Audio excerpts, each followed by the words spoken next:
Broadcasting live from the Business RadioX studio in Cumming, Georgia, it's time for FOCO Talks, brought to you by the Forsyth County Chamber of Commerce. Hello, and welcome to episode 3 of FOCO Talks, the official podcast for the Forsyth County Chamber of Commerce.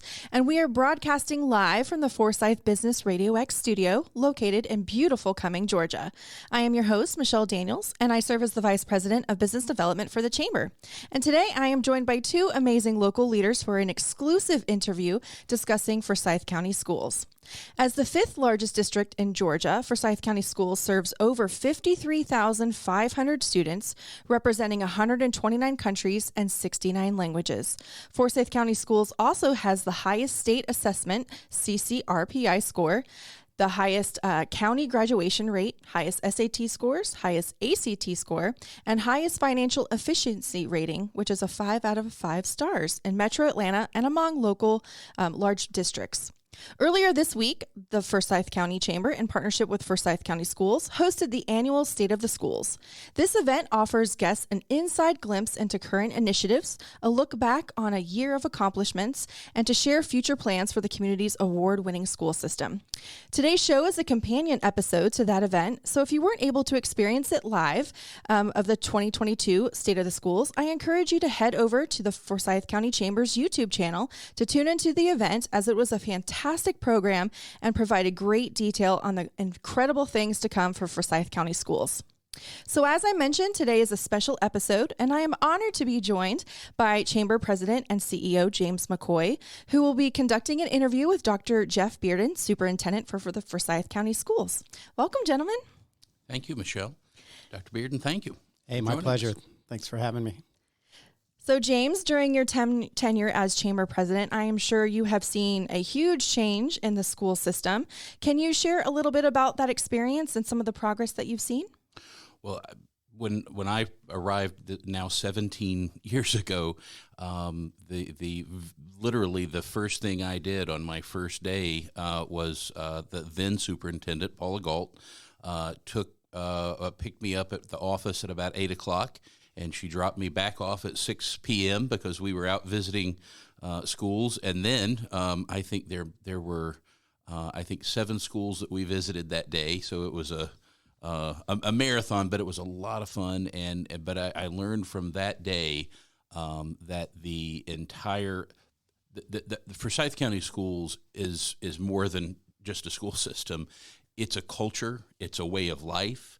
I was blown away by that. And you know, sometimes you get to know people or organizations, and you start to learn they're human, and that they've got all the, we all have the chinks in the armor. And I found just the opposite to be true with Forsyth County Schools. The more that I get to know, and over the 17 years Forsyth County Schools, the more I am continually impressed at the depth that they have existed and exist. And, they're certainly, they're about accountability in numbers, but they're also about the reality that kids are humans and need to be great adults. And it's been fantastic to watch that. And Dr. Bearden has certainly embodies all of that. And Dr. Bearden, we are honored to have you with us today, and thank you for the partnership and the incredible work that you do for our community. We're glad to have you. It's an honor to be here, James. And, this will be the start of my 9th year serving as superintendent for Forsyth County Schools, and the time goes by quickly. And I really appreciated what you said about our school system, because what I say to our community all the time, and we actually had the opportunity to have our new educator orientation recently, and what I said to our 500 plus new educators in our school system, we are a people business. We are a relationship business. Our job, first and foremost, is to establish what I call the conditions for success. I'm a culture and climate leader, always have been, always will be. Michelle talked about some of our data in the opening, which I really appreciate and I'm proud of. But honestly, we don't talk a lot about assessments as a leadership team in our school system, because we realize if you establish those conditions for success, kids will achieve, and they'll achieve at a high level. So we are always focused on relationships, relationships. Well, and so where I'd like to kind of start, if you're okay, is to how you got here, like, and more than just the job of superintendent, but how you became an educator, where that came from in your life, why leadership in education, is important to you, and how that happened. So, take us back to a different time, Dr. Bearden. Okay, I'll give you the Reader's Digest condensed version because this could take a while. I was one of those kids when I went to college. I graduated from Bremen High School in West Georgia. Went to West Georgia College. It's now a university, but at the time it was West Georgia College. But I was one of those kids that really didn't have a plan for my life. I was taking courses at West Georgia without any rhyme or reason. I didn't even have a declared major. And when I turned 21, I just felt like I needed to do something else. Grew up in a military family. My dad was 20 years in the Air Force, grandfather 20 years in the Air Force. I have 3 brothers, all served in the Air Force. So guess what I did? I joined the Air Force. And I was so blessed because when I first got my first assignment, which was Loring Air Force Base, Limestone, Maine, right on the Canadian border, not where I wanted to go, to be perfectly transparent about that. But wow, what a blessing, because my first year there, a local high school needed a varsity girls basketball coach. And I had played a little bit in high school, coached at the recreation level. They could not find a coach, and they were like 2 or 3 weeks before the season started. The athletic director at that high school was good friends with my boss in the Air Force. So he called my boss and said, I'm desperate. I need somebody. And my boss asked me if I'd be interested. And I said, I'm 22 years old. I have no experience. There is no way they're going to hire me. He said, Jeff, I don't think they have a choice. It's either you or they'll have to cancel the season. So they hired me to coach that little basketball team. Changed my life forever. I had never considered education, never on my radar. Within 2 or 3 weeks of coaching that basketball team, I said, I know what I want to do with the rest of my life. I'm going to go back. I'm going to get my degree. I'm going to finish my tour of duty in the Air Force. I served 4 years. Very proud of that. And I'm going to get my degree, and I'm going to be a teacher. And that's exactly what I did. And when I was hired to teach, now 33 years ago, I thought I'd be doing that the rest of my life. I'll teach and I'll coach.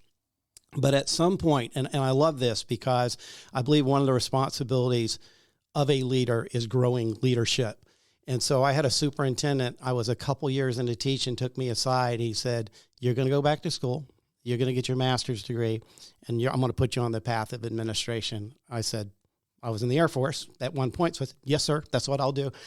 But it wasn't on my plan. I wasn't thinking about it. It wasn't on my radar at all. But he believed in me.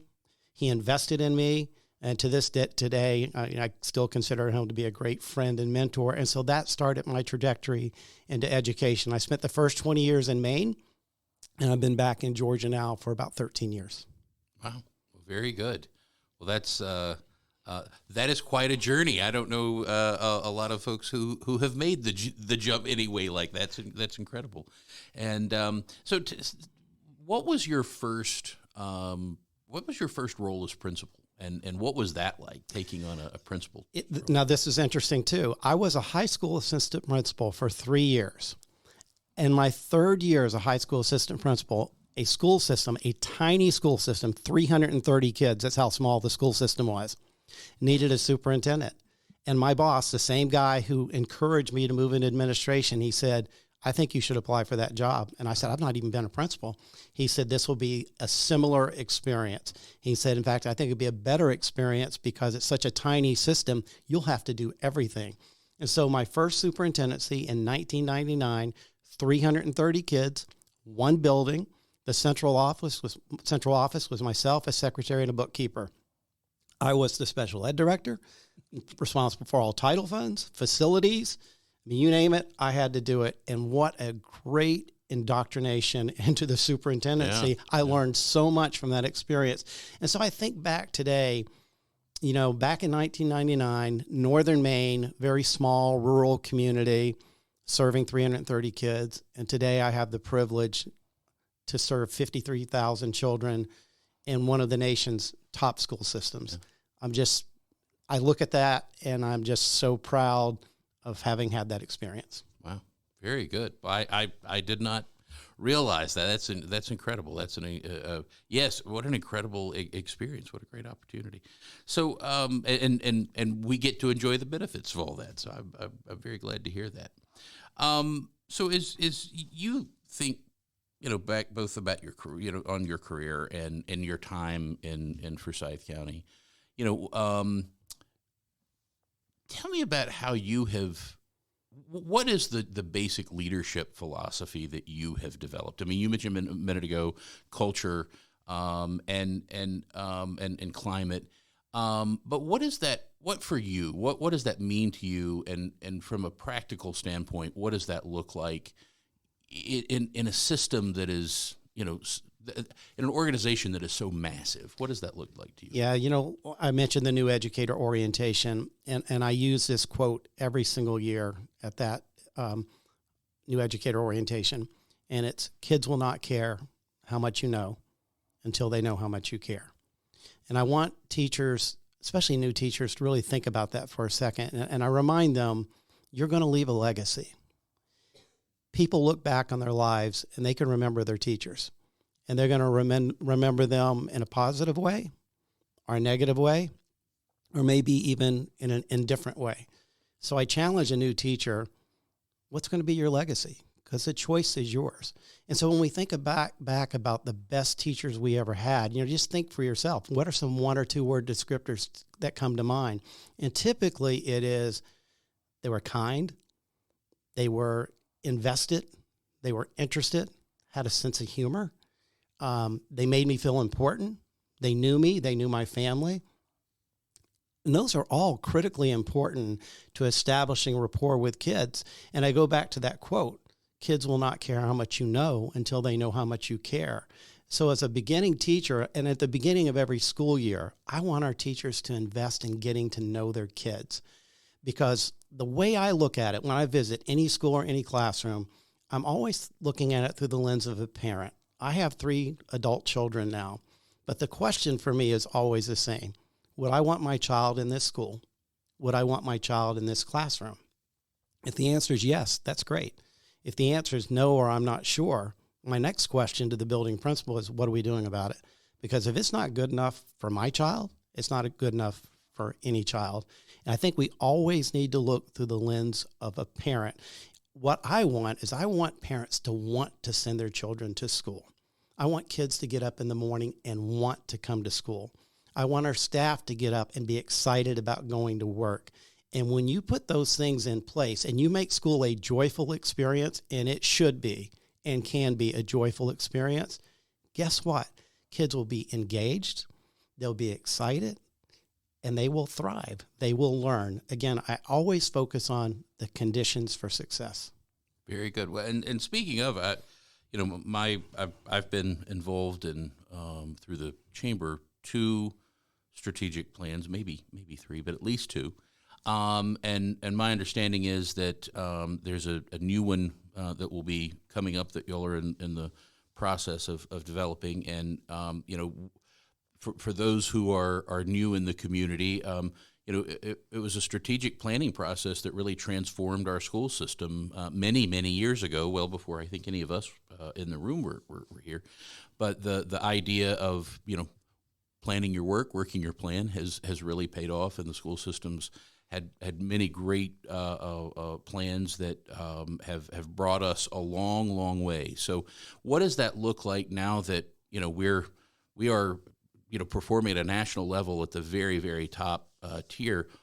What does a strategic plan look like now? I mean, we knew in the past there were these gaps that we needed to be closing, and I think that's largely been done.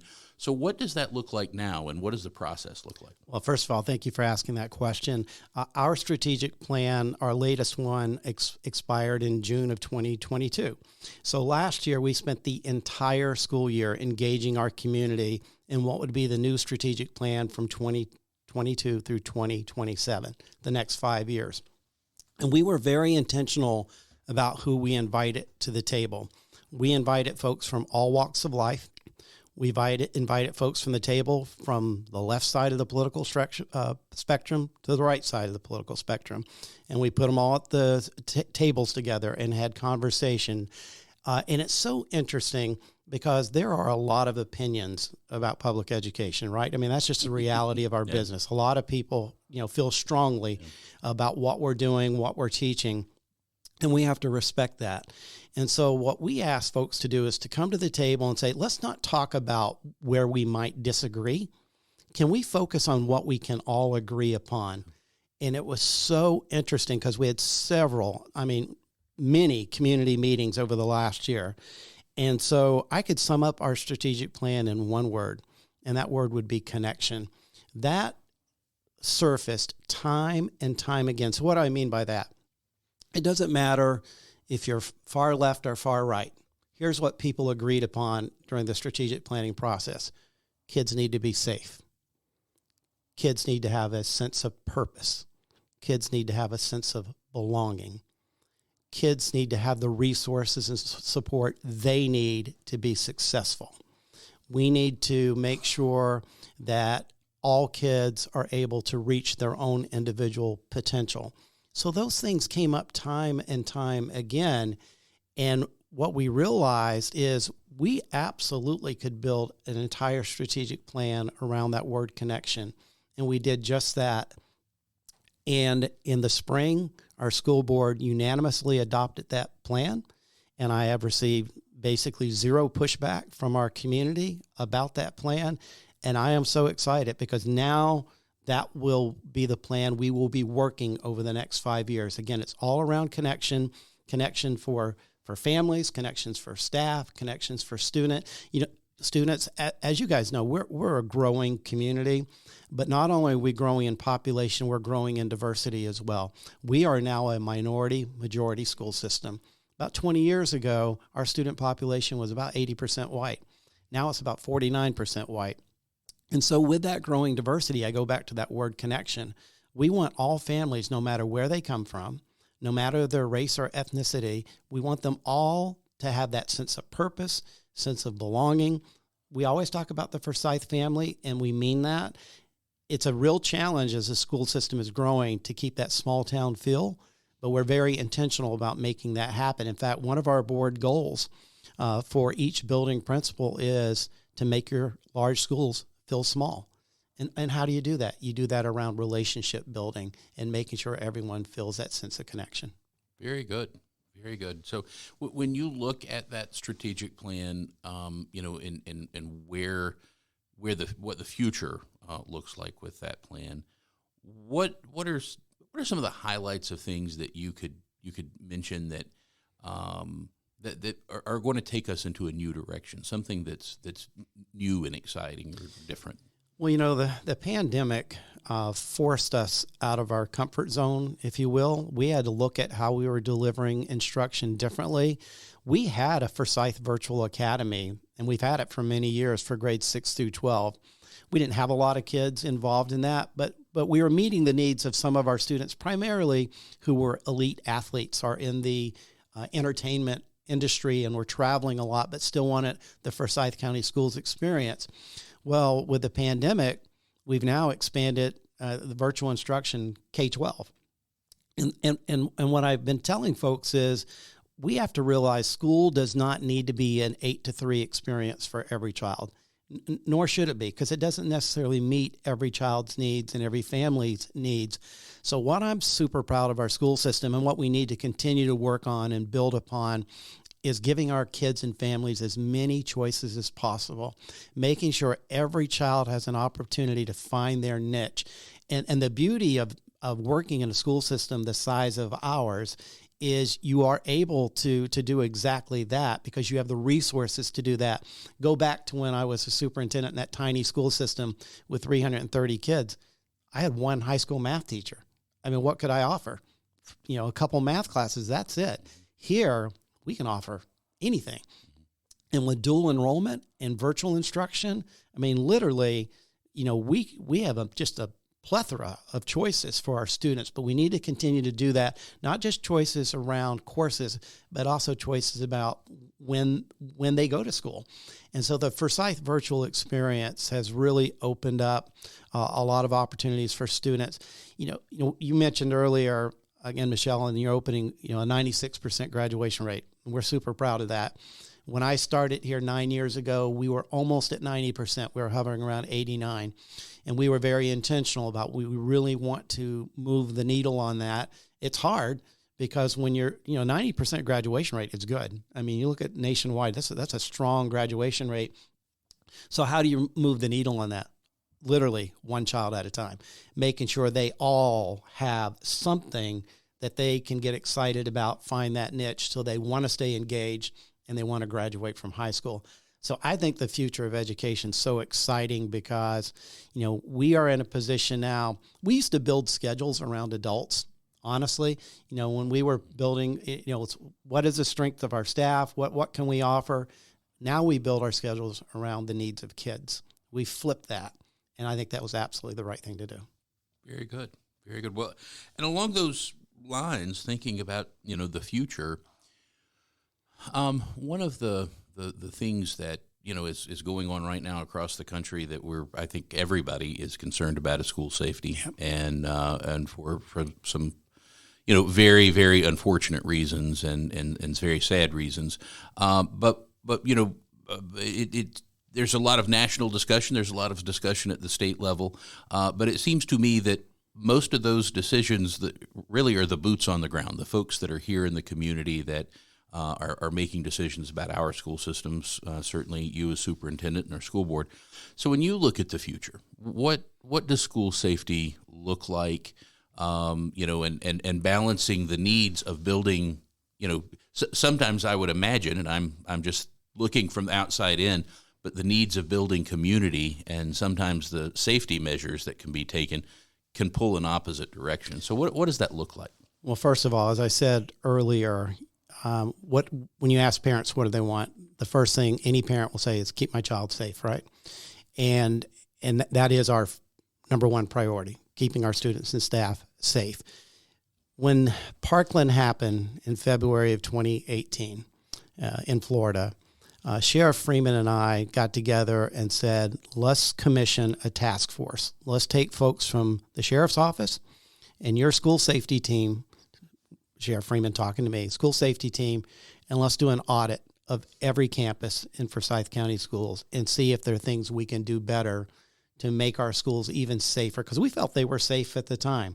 But let's do an audit. Let's be very open and honest and see, are there things that we can do to make our schools even safer? Well, as a result of that audit, one thing that we did put on the agenda, and we've completed this work, all of our schools have safety vestibules now. It's a double entry. You cannot come in from the outside without checking in with a receptionist in an isolated entry area. You have to present your identification. We have a computer system that checks people who are on the child predator list, and that's what we're doing, because we're not going to allow you access if you show up on that list before you can even go in to visit a teacher or whatever the case may be. So that was one thing that came out of that audit, is we needed to have double entries in every school in Forsyth County. We've accomplished that task and proud of that. Number two was, looking at our exterior doors. One of the heartbreaking things that came out of Texas was the fact that there was likely some doors propped open. You can't prop open exterior doors. They must remain locked. There needs to be only one point of entry for any visitor onto our campus. So I can assure you we will be stressing that again as the school year opens up. You can't be propping open doors. And so, that's critically important. But the other things that came out of that security audit, we did some facilities enhancements. For example, our instructions in case there is a crisis on campus are now on the window shades of every classroom. So as a teacher, if you're go into a code red, for example, you're supposed to close your shades. And when you do, the instructions on what to do are on the back of those shades, because that's a situation where, there's going to be a lot of anxiety and people might forget. And so those instructions are clearly marked. That was a huge benefit and absolutely the right thing to do and a result of that audit. But the one I want to talk about more than anything else, because this was kind of unique to Forsyth County Schools. We said we need to have staff members whose sole responsibility is to work with students in crisis. I mean, we have a great counseling team. We have social workers, but what we didn't have in place before Parkland was staff whose sole responsibility is to work with a student who might be really struggling in their life, someone that's been identified. We actually employ 8 what we call student advocacy specialists. Mm-hmm. All they do is work with these kids and their families to make sure they have the support and resources they need. You know, in a school system with 53,000 kids, you're going to deal with folks in crisis. That's just the reality of it. Mm-hmm. But what I'm proud of is we know who those children are, and we're making sure those children are not in isolation, that they have an adult that cares about them, that's going to reach out to them. Now, some of these kids, we might only have to touch base with them once every 3 or 4 weeks, you know, how things going. Others, that student advocacy specialist might be working with them every single day, having conversations, checking in with their parents, making sure, once again, first and foremost, those kids are safe, that they're taking care of themselves, and they're not thinking about potentially harming themselves or harming others.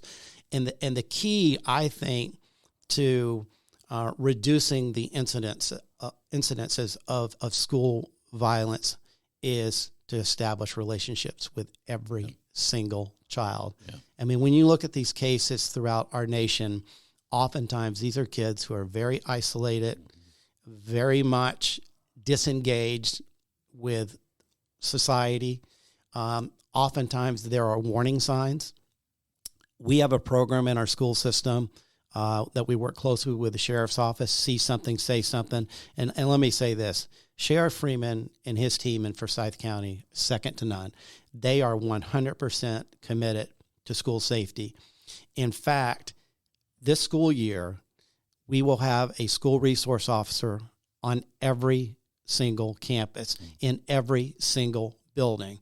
We have more than 50 school resource officers dedicated to Forsyth County Schools. On top of that, when deputies are on patrol during the academic day, they are very intentional about patrolling around our schools.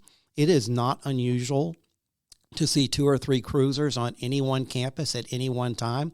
Oftentimes, they're just sitting in their patrol car doing administrative work on their computer, because Sheriff Freeman has told them, if you have some administrative work to do, pull into a school campus and do it for visibility.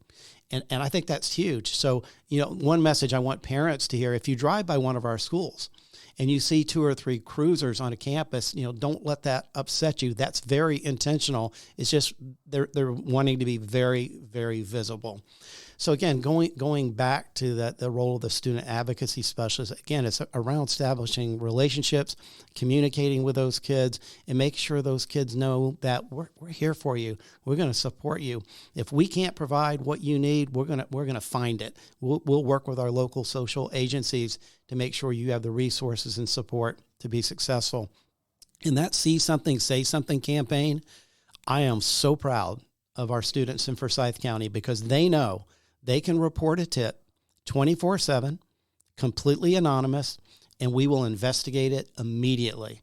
Immediately. We don't wait until 6 or 7 o'clock next morning. If a tip comes in at 3 a.m., because we're monitoring that 24/7, that tip is being investigated, every single one of them. And if the sheriff's department has to go out to someone's house at 3 o'clock in the morning and knock on the door and say, what is this all about on social media? That's exactly what they're going to do. Very good. Very good. Well, I know that's all very hard and challenging, because it's all about thinking about the worst instead of the best. And it sounds like you all are using a focus of focusing on the best to provide some safety. So thank you for that. You know, if I just could follow up, sure. You know, when I first started my career, we didn't talk about school safety very often. And then in 1999, Columbine happened. And it changed everything. You know, we immediately started partnering with law enforcement. And I would dare say the partnership we have in Forsyth County Schools, again, looking at education through the lens of a parent, right? And I always do. Would I send my 3 children to any school in Forsyth County? Yes. Would I feel like my children were safe? Absolutely, because we have a tremendous partnership with our law enforcement agency, and I know our teachers and staff are laser-like focused on establishing great relationships with our kids, and that is a key to keeping them safe, is knowing them well and having great relationships with them. Absolutely. Well, and I think anyone who has a child in Forsyth County Schools knows that experience. I hear that over and over again. And certainly with, I've been a mentor with Mentor Me North Georgia for a long time. And thank you for that, by the way. Well, Dylan, and actually the way I was introduced to that program was through our school system. Dylan was recommended to mentor me by a school counselor. And I will tell you, from the moment that he and I were matched, I knew his school principal, I knew his teachers, I knew his guidance counselors, and it wasn't necessarily for me going and seeking them out. They sought me out, and it was a relationship with his grandmother, with his teachers, with the whole. It felt like the whole system had wrapped around him, and I certainly saw that, and that. He was a kid who could have easily, in any other system, fallen through the cracks, but he was completely surrounded by folks that really genuinely cared. And now that he's 26 and out kind of on his own a good bit, he definitely, he and I've talked about it many times about what his school experience was like, and he said, most days I felt more at home at school than I did at home. And I think that story is repeated again and again, and not for just kids who are in some sort of need or some sort of crisis, life crisis, but also kids who, they have very stable homes, and they need that too. So it's remarkable, and that in a system its size, that you will continue to make that a priority and make it available to kids. Well, I so appreciate you bringing that up. Mentor Me is a great partner for us, as you know. But again, when you're in a community the size of ours, serving as many children as we serve, and I love to give this example. I recently went to an Atlanta Braves baseball game, and I think Truist Park holds like 43,000 people. So you go to a game and it's a sellout, and you see this massive humanity. And for me, as a superintendent, I'm looking at this thinking, we couldn't fit all of our kids in the stadium. In fact, we'd be like 10,000 seats short. And it gives you an idea, it really puts in perspective how large we really are. And so again, it comes down to serving that individual child and focusing on making sure that they all have the resources and support they need. But even in a school system like ours, very affluent community, we all know that. Most of our parents very positively engaged in our school system, but we do have kids in our community, number one, that are homeless. When I share with folks, we serve about 100 students. When I say they're homeless, literally they are sofa surfing. They're staying with one family for 2 or 3 nights and later on that week going somewhere else. They are completely by themselves. Those kids, we have to meet their needs. We have kids in our community, unfortunately, that come from very impoverished families, that the best meals they ever receive are the ones they will get Monday through Friday at school. We need to take care of their needs. We have kids in our community that have very little clothing, that we have to address that issue as well. Unfortunately, we have kids in our community dealing with abuse, whether it's physical abuse, mental abuse, verbal abuse. We deal with those children. And, kids can't learn. If you come to school hungry, if you come to school and you don't have adequate clothing right. or shelter, or you're coming from a verbally or physically or even worse, sexually abusive situation, and we expect those kids to learn, that's hard. And so, again, you have to know your children so well that you know exactly what they're dealing with so you can meet their individual needs and make sure that we work with them to make sure they do have clothing and food and shelter. And then if they're in an abusive situation, try to get them out of that situation and certainly get them the counseling they need to deal with that situation so that they can access their education.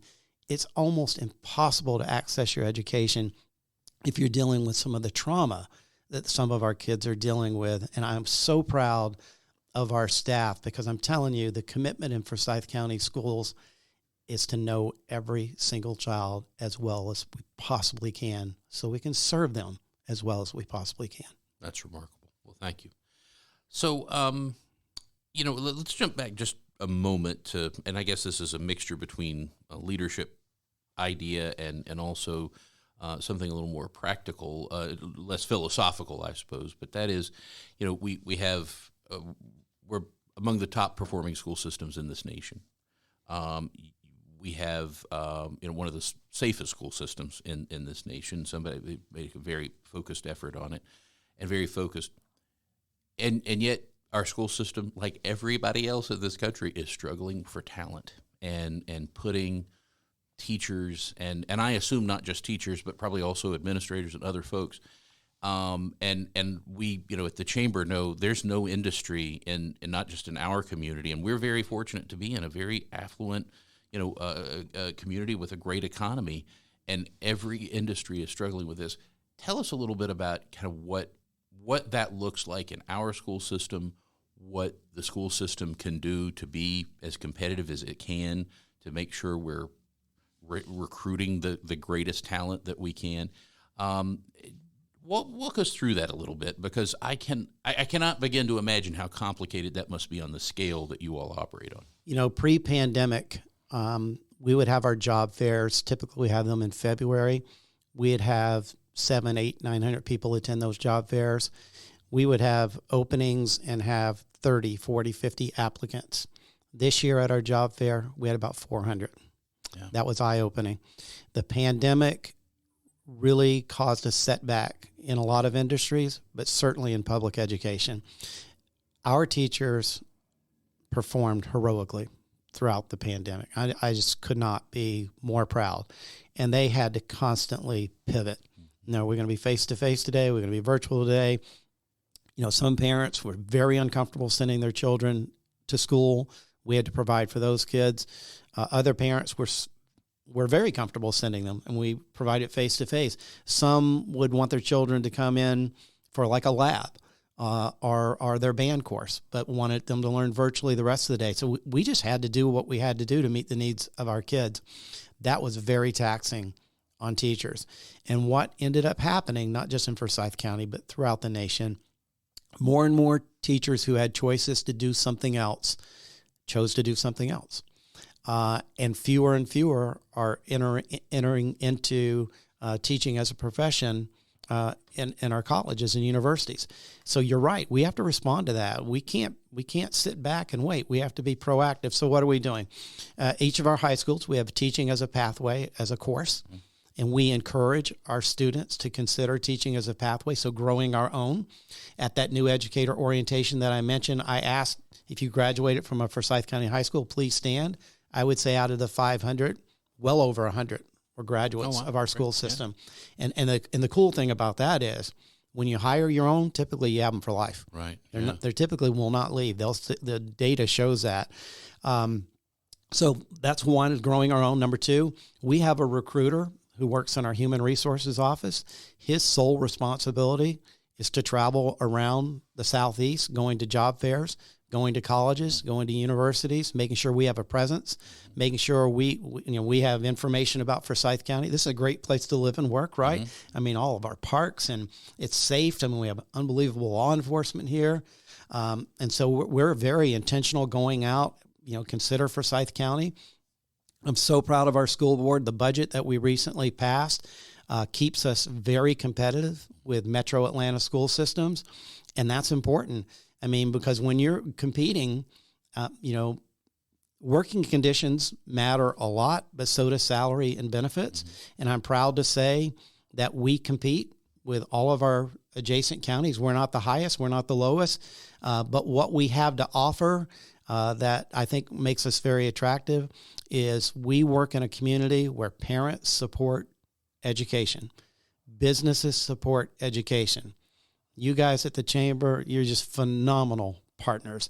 We understand, and you understand, that we're an economic driver in Forsyth County. And if we're going to have the best possible community, we need to have the best possible school system. And so we take advantage of all those partnerships. My goodness, the number of internships available for students, externships available for teachers. I mean, it's awesome. And so as we're competing for that talent, number one, you have to be competitive with salaries and benefits, and we are. But I think what sets us apart is the working conditions here, the culture and climate in our school system. And I'm not going to name any counties because I have good friends leading counties all around us. But I will say, when I talk to folks who come to us from other places and I say, what's the difference here than working from where you came from? The number one answer I get is, I have a lot of autonomy to be very creative. That's why I wanted to be a teacher to begin with. I love kids, but I wanted to use my creativity in order to instruct, and you guys allow me to do my job. That's great. And that's really important. We give our schools lots of autonomy. We're really clear about expectations. We have our learner profile, and I know you're familiar with it, and our learner profile very clearly has established the attributes we want all students to graduate with by the time they graduate from one of our high schools, but it's up to the schools to figure out how to get there. We've determined the what. The learner profile is our what. It's our end in mind. If you go to Stephen Covey's work, 7 Habits, Highly Effective People, begin with the end in mind, right? So that learner profile, those are the attributes. That's the end in mind. But if you were the principal at South Forsyth High School, you would work with your staff to figure out the how, because South Forsyth High School is not the same as East Forsyth High School. We serve different communities. We serve a different demographic. So it's so important to give our leadership the autonomy to work with their staff, their parents, and community to figure out the how. Yeah. I had the good fortune of being a longtime friend of Dr. Terry North, and when she, the last year that she was a school principal, that was just a couple of years ago. Right. She and I had this long conversation about how, and I said, Terry, you were with the Forsyth County school system for almost your entire career. Why Forsyth County Schools? And she said almost word for word what you just described. She said there's really, I could not find another system. And she said, not that I was looking too hard, but she said I couldn't find another system that gives you the kind of autonomy and freedom. And she said, and we pass that along to teachers, as much as we possibly can, but we pass that along to teachers. And she said that has made all the difference, not just in my career, but in my life. And I thought, wow, that's a very powerful thing to hear. And she was one of the great. She was also one of Dylan's. That's how I actually got to know her. She was a middle school principal for he and his sister, and got to know her really well through that. And we remain friends. But I just, it was a powerful statement to hear that. And I suspect as a system grows larger, it's more and more challenging to have the discipline to maintain that autonomy to let. It does. And again, I'm really proud of our school board for supporting that, because put yourself in the position of a board member and you get a call from a parent or a constituent and says, why are you offering this particular program at this particular school, but not at my child's school? And so the easy thing to do would be to cookie cutter, make them all the same, right? Then you don't have to answer that question, why are we doing this here and not here? While it's the easy thing to do, it's the wrong thing to do. The right thing to do is to work with your community, parents, staff, business partners, and determine what's best for your school in your particular community, because you can't offer everything at every single school. Now, granted, you look at it as district-wide, and I think we pretty much offer everything. We do allow students to apply to go to different schools. For example, the STEM Academy at Forsyth Central High School is a great example. At the STEM Academy, I would dare say 50% of the students who attend the STEM Academy are not zoned for Forsyth Central. They applied to go there because that was a passion, that was an interest of theirs.